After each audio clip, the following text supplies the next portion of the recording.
பெரும் எதிர்பார்ப்புகளுக்கு மத்தியில் டெல்லி சட்டமன்ற தேர்தல் வாக்கு எண்ணிக்கை இன்று காலை 8 மணிக்கு தொடங்குகிறது.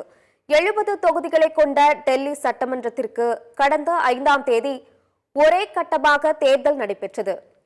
அசம்பாவிதங்கள் இன்றி அமைதியாக நடந்து முடிந்த தேர்தலில் 60.42% வாக்குகள் பதிவானது. வாக்குப்பதிவு முடிந்ததும் வாக்குப்பதிவு இயந்திரங்கள் அனைத்தும் சீல் வைக்கப்பட்டு பலத்த பாதுகாப்புடன் வாக்கு எண்ணும் மையங்களில் வைக்கப்பட்டுள்ளன. இந்நிலையில் டெல்லி சட்டமன்ற தேர்தல் வாக்கு எண்ணிக்கை இன்று நடைபெறுகிறது. பெரும் எதிர்பார்ப்புகளுக்கு மத்தியில் இன்று காலை 8 மணிக்கு வாக்கு எண்ணிக்கை தொடங்குகிறது. முதலில் தபால் வாக்குகளும் அதைத் தொடர்ந்து வாக்குப்பதிவு இயந்திரங்களில் பதிவான வாக்குகளும் எண்ணப்பட உள்ளன. காலை 9 மணி முதல் முன்னணி நிலவரங்களும் பிற்பகலுக்குள் முழுவதுமாக தேர்தல் முடிவுகள் வெளியாகும் என எதிர்பார்க்கப்படுகிறது.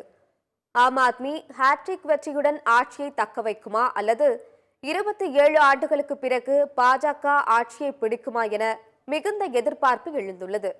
சட்டமன்ற தேர்தல் வாக்கு எண்ணிக்கையை ஒட்டி டெல்லி முழுவதும் பாதுகாப்பு பலப்படுத்தப்பட்டுள்ளது.